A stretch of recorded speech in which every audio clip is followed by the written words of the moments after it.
चुनाव आया, तनाव आया। दरअसल हमारे देश में जब जब चुनाव आ रहे हैं तो कहीं ना कहीं अगर वो नागरिकों की तरफ से तनाव हो तो कोई बात अलग है, पर अगर चुनाव आयोग जो है ऐन चुनाव के समय लोगों से भारतीय नागरिकता का प्रमाण मांगने लगे तो निश्चित रूप से गदर मचना स्वाभाविक है। इस साल बिहार में चुनाव है और बिहार में चुनाव की लगातार रैलियां हो रही हैं। प्रधानमंत्री बार बार जा रहे हैं, पूरा विपक्षी दल जा रहा है, सब जा रहे हैं। ऐसे समय अचानक से चुनाव आयोग द्वारा जो है भारतीय नागरिकता का प्रमाण पत्र वहां के लोगों से मांगा जा रहा है। तो जो महागठबंधन के नेता है तेजस्वी यादव, उन्होंने इसके खिलाफ मोर्चा खोल दिया। विपक्षी दलों ने भी महागठबंधन की ओर से मुख्यमंत्री का वो जो चेहरा बताया जा रहा है, उनको ये चेहरा बताया गया है कि तेजस्वी यादव जो यदि जीत के आएंगे तो वो चेहरा होंगे। ऐसे में भारत निर्वाचन आयोग के खिलाफ जो है सब लोग लामबंद हो रहे हैं और विभिन्न दलों के नेताओं ने जो है लगातार राष्ट्रीय जनता दल के कार्यालय में संवाददाताओं से बातचीत करते हुए कह रहे हैं कि निर्वाचन आयोग जो है वो साजिश के तहत बिहार चुनाव में राष्ट्रीय स्वयंसेवक संघ के हिसाब से मतदाताओं की छटनी करना चाहता है। इसी कारण आयोग ने बिहार चुनाव में युवा वोटरों और उनके माता पिता की नागरिकता का प्रमाण पत्र मांग रहा है। तेजस्वी यादव का कहना है कि राज्य सरकार और केंद्र के आंकड़ों के आधार पर बिहार में मैट्रिक करने वाले कितने कम हैं और जन्म प्रमाण पत्र कितने कम लोगों के पास है। बाढ़ में भी ऐसे नागरिकता प्रमाण बह जाने की बात वो करते हैं और इस समय वो कह रहे हैं कि बरसात का मौसम है, लोग अपने घर को बाढ़ से बचाएं, पानी से बचाएं, कि वो अपने रिकॉर्ड निकाल के दें। फिर दूसरी तरफ वो कह रहे हैं चूंकि जातिगत गणना होगी तो आंकड़े खुल के आ जाएंगे कि दलित, पिछड़ा और अति पिछड़ा को मताधिकार से वंचित करने के लिए नागरिकता का प्रमाण पत्र मांगा जा रहा है। लोकतंत्र और संविधान के साथ खिलवाड़ हो रहा है। तो ये कह रहे हैं चुनाव आयोग अचानक से विशेष गहन पुनरीक्षण की घोषणा की है।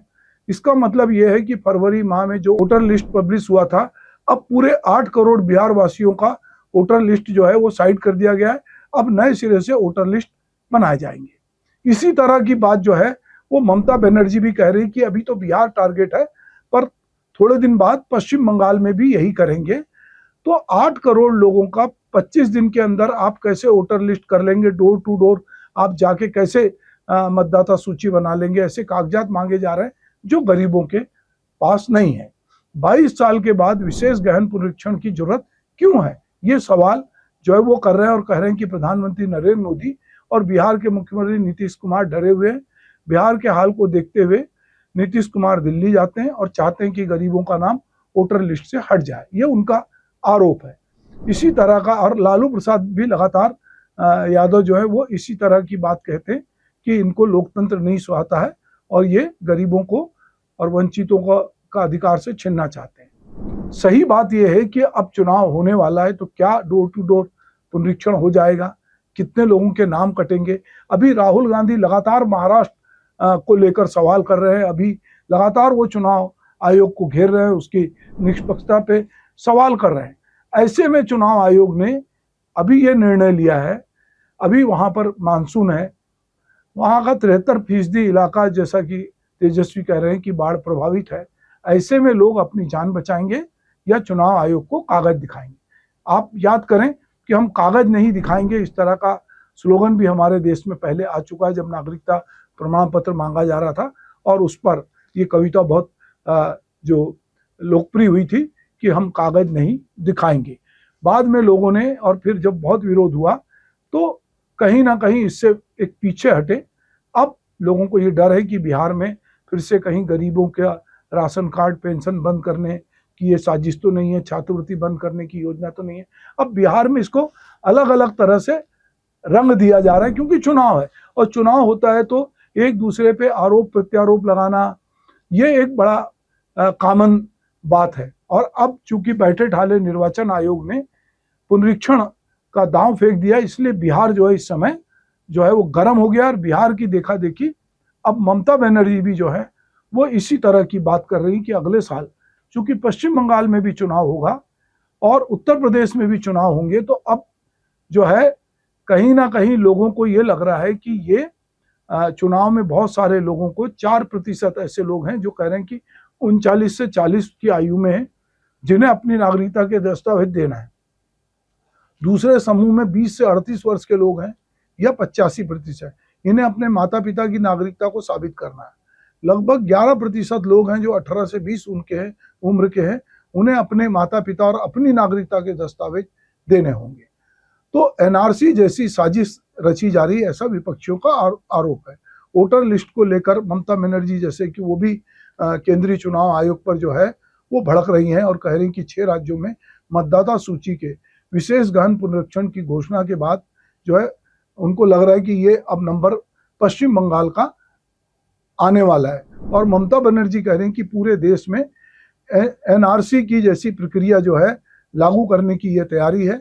इसे देश के लोकतंत्र के लिए वो खतरा बता रही हैं, अलार्मिंग करार दे रही हैं। और वो अभी मेदिनीपुर जिले के दीघा के दौरे पे गई और वहां उन्होंने पत्रकारों से इस तरह की बात की। अब इसको लेकर राजनीति पूरे देश में गर्मा गई है। निश्चित रूप से भाजपा इसका विरोध करेगी, वो कहेगी बांग्लादेशी घुसपैठी है, इन्होंने बाहर से लोग बुला रखे हैं और उनको मतदाता बना रखे हैं, तो इनको पुनरीक्षण से क्यों डर लग रहा है। जबकि अब चुनाव सिर पर है, तो ये कैसे होगा। तो निश्चित रूप से इस समय चुनाव आयोग जो और अपनी थोड़ी सी विश्वसनीयता उसकी संदिग्ध है, लोगों को लगता है कि चुनाव आयोग सत्ता के साथ मिला हुआ है और वो सत्ता के इशारे पे डेट डिक्लेयर करता है, सत्ता के इशारे पे काम करता है। राहुल गांधी लगातार चुनाव आयोग को घेरने की कोशिश कर रहे हैं। अब बिहार में भी ये बात हो गई है, तो अब देखते हैं कि किस किस राज्य में इस तरह का होता है। और इसके पीछे दरअसल उनको लगता है ममता बनर्जी को कि असली निशाना बंगाल है। प्रवासी मजदूर और गरीब वोटरों को वो डराना चाहते हैं और उनको लगता है कि इनका वोट बैंक है, इसीलिए इस तरह की कोशिश हो रही है। तो अब जो मतदाता पुनरीक्षण का काम जो है उनको लगता है कि एनसीआर की तर्ज पर, एनआरसी की तर्ज पर जो है वो होगा और वो उससे भी ज़्यादा खतरनाक है और इसमें गरीब और युवा वोटरों का हक छीनने की कोशिश की जा रही है। ये आरोप प्रत्यारोप हैं और भाजपा जो है वो प्रचारकों जैसा काम कर रही है और चुनाव आयोग बिना किसी राजनीतिक दल से चर्चा किए एक तरफा फैसले ले रहा है। आयोग को लगता है कि राजनीतिक दल और चुनी हुई सरकारें उनके बंधुआ मजदूर हैं। ये मानसिकता लोकतंत्र को कमजोर करती है। तो चलिए तेजस्वी यादव ने क्या कुछ कहा और ममता बनर्जी ने क्या कुछ कहा, उसको हम सुन लेते हैं। अधिकतम लोगों के पास ऐसा कोई दस्तावेज नहीं है जिसे उनकी जन्म तिथि में जन्म स्थान सिद्ध हो सके। आप गरीब वंचित समाज से जो लोग हैं, जिनका सदियों से आपने शोषण किया है, फिर से ही आरएसएस या भाजपा और नीतीश जी उनके सहयोगी शोषण करवा रहे हैं, वोट का अधिकार छीन रहे। इससे बड़ा अपराध और कुछ नहीं हो सकता। अगर वास्तव में ये सुधार करना चाहते थे, मेरा सवाल है, तो लोकसभा खत्म होते ही कर देते। लोकसभा का चुनाव खत्म होते ही क्यों नहीं कर दिया?